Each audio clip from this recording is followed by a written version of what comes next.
Mom, can I have some Doritos? You can, sweetie. Let's just get inside first. Okay, Mom. I love you. I love you too, sweetie. Now let's go inside and eat some Doritos. Okay.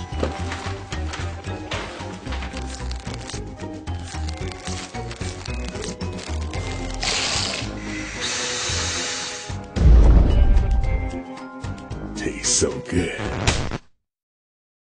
They make you want to slap your mama.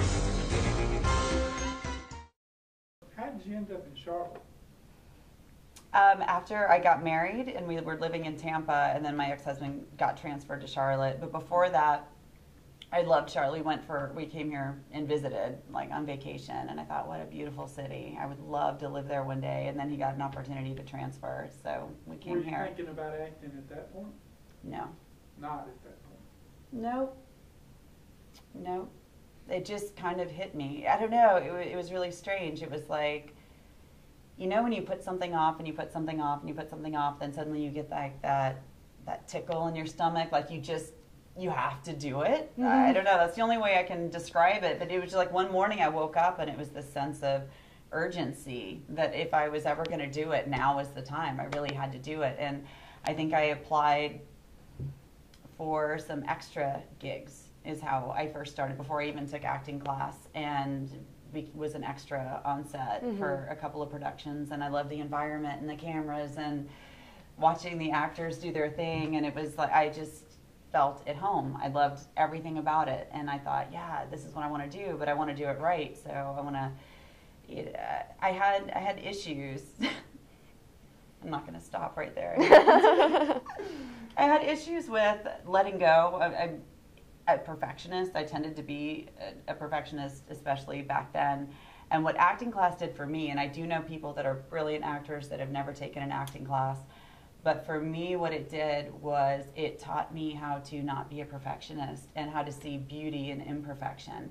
And that the more imperfect I was, the more interesting I was to watch. And it was completely changing my way of thinking. It wasn't about memorizing the script perfectly and saying the lines perfectly a certain way. It was about having a real moment with myself, whether I studied organic acting, so that kind of stems from sense memory and having an objective and a strategy. And there's all these different elements. A lot of people don't always realize that when you act, a lot of times you have all these layers, all these different things, if you have a method that you follow when you're acting. And that really freed me. I remember one day I broke down in class and just started crying because I just couldn't do it. I just couldn't do the scene, and I wasn't getting it. And all of a sudden it hit me that I had to be myself, like more myself, very vulnerable than I'd ever been before in my life, to do that correctly, to do it well. And I didn't want to do it. And that was the whole problem. I was struggling. I was trying to be a character, but I wasn't putting anything real behind it because it was frightening. Nobody wants to cry in front of a room full of people. You just don't. Like, you're brought up to be strong and not to cry. And that was... when I did that, people actually clapped, and my teacher said, "You just broke through your wall." And it was like, oh, I get it now. That wall they're always talking about. Yes. And it was like, it was sort of like, he's like, you could see it. It was like you wanted to come out, like you wanted to cry. But then there was that party that was like, you have to be perfect. Don't let people see you be vulnerable. And it was really freeing to just learn to let go. And now I can cry in front of a room full of people, and it doesn't faze me because that's what they want me to do. That's what they're going to pay me money to do as well. I mean, you're not embarrassing yourself. You're doing what you're supposed to be doing, and you're giving life to a character that they had in mind, and you're hopefully going to enrich, enlighten, inspire, affect in some way the people that are watching you. So it's like, the more emotional turmoil, if that's what the scene calls for, that you can drum up, it's giving a gift to the people who are watching you, because that's what they want to see.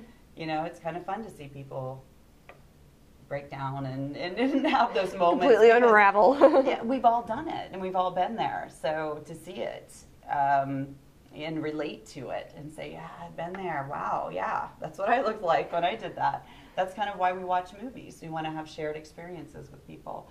So it's nice to be part of that process. And my biggest hope is that somebody will watch me in a film someday and I'll affect them in some way, even if it's repulsion. Scene in Lost Dog where you tell Tim Holt to get out of the car, you had to act and look mad. Yes. Is that hard to do? You know, it was hard. Tim is a wonderful friend of mine. So you can't take. You have to. What I did for that scene is I had to drum up a sense memory because, you know, especially a lot of the people in this community and the people that you act with, your friends in real life and everything. So then suddenly you're in the scene and you're not friends anymore, and you've got to. You kind of go inside yourself, and the way because of my organic acting background, I generally can find a sense memory. You have to just sit there and if you remember a time when you were really, really mad, you know, and then suddenly that person, you know, you have to let them have it, but it has to be a real moment. When you're in a cast and crew and just working with a lot of people, I mean, I'm sure you get to a point where you're all basically friends just because you've worked with each other so long. What kind of conflicts come in when you're trying, as that is transitioning into, okay, well, we're going from cast members to semi-friends to friends, you know, how does that affect the actual performances that you guys give? Do you find that it affects it at all, or is it something you have to fight against as you're getting to be better friends? Do you have to fight to not be so that you can? Yeah, I think perform? anybody who's worked, who's experienced and has worked, you know that that's an element that's there. Most of the time, I mean, laughing, talking, and then once it's action, then you're in character and you're doing your thing. I think it can become, you know, it's just like any kind of working relationship. If you're friends with people that you work with, and then let's say you're working with them and there's some kind of a conflict at work, you kind of carry that outside of work, and that can happen just as easily on a film set. Someone that you're friends with as a director, when you're working for that same person, you can go out and have beers and have a great time when you're not working together and you're good friends. When they're the director and you're in a position where you have to do what they ask because that's what you've been hired to do pretty much, there can be conflict there, and suddenly it's a different situation. It's a working relationship rather than a social relationship. So there's always an opportunity or a chance for there to be hurt feelings. Most of the time I think people talk through it. Like they know, like if a director snaps at you because they're under a lot of stress and under time pressure and you weren't where you were supposed to be, and you kind of knew that, and you know, afterwards it's usually like, hey, I'm sorry, and you know, it kind of gets let go. But everybody's got a kind of professional, like, I hate you right now, but we'll get past it. We'll get over it. Right, yeah. It's interesting with casting too, because you meet, like I said, it's a community of people and everybody's involved in film, and a lot of people are friends, and you can actually show up for an audition and a very good friend of yours is doing the casting. And that's happened to me, and I haven't been cast. And it's really up to you to see it as a business decision. It's not that they're not my friend. It's not that they don't like me. You know, maybe I did suck, or maybe I just wasn't what they envisioned for the role. Right. But you can't, that's where my point comes in, where you can't take it personally. If you do start taking it personally, it'll eat you up. It really will. So yeah, there's that. It makes for an interesting dynamic because we all do know each other so well. And in an area like LA, there may be small cliques, but I don't think it's as close of a close-knit group as we have here in this area.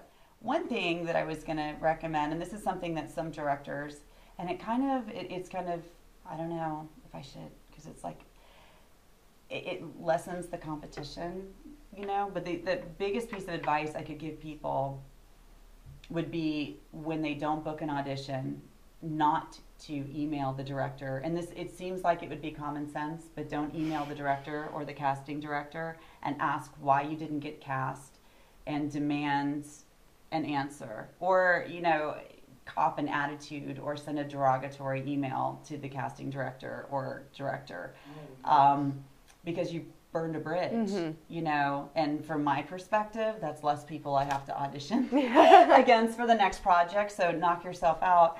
But it all goes along the lines of the not taking it personally. Some people take it very personally, and they don't know that the thing that you have to be really comfortable with when it comes to auditioning is the not knowing.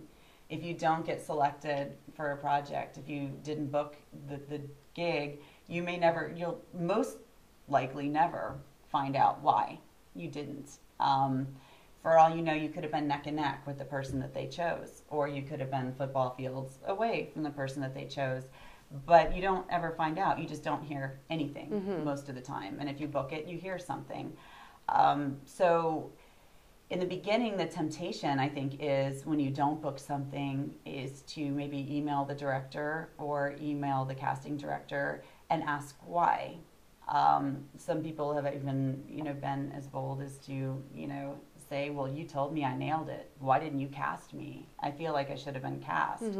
And they won't work with you again. 9 times out of 10, they're going to say this person is annoying, this person is rude. You have to approach acting in a very business-like way, in a very professional way, and always present yourself with grace. You know, even I've auditioned and been told, you nailed it, you're perfect, this is awesome, and I leave there and I'm thinking, you know, I'm so happy, and then you don't book it, because what you didn't know is 3 people down, they nailed it too, and then maybe a couple more people nailed it, and a lot of people nailed it that day, and the director really wanted a brunette and had a lot of people to choose from. So you have to be comfortable with the not knowing. You have to just go into every audition, do the best that you can, leave it behind you, go on to the next project, but don't ever badger or bother the director or casting director about why you didn't get cast, because they won't appreciate it. They won't. Definitely good advice. Just dignity, grace, just, you know, thank you, because the amazing thing about this this field is that you may not book the project that you auditioned for, but if you held yourself in a very professional way and you auditioned really well, there may be a better role for you, you know, a couple months down the road when they shoot something else. They may have thought, you know, what she was auditioning for was a supporting role, but I really liked her audition, and they already have their other project in mind, and she would make a really good lead for my next film. So they don't cast you in that one, but then you get called in and you book a lead role in their next one. So you don't know. You have to see it as a journey, and you have to just enjoy that journey and hope that maybe there's a surprise around the corner that you hadn't anticipated.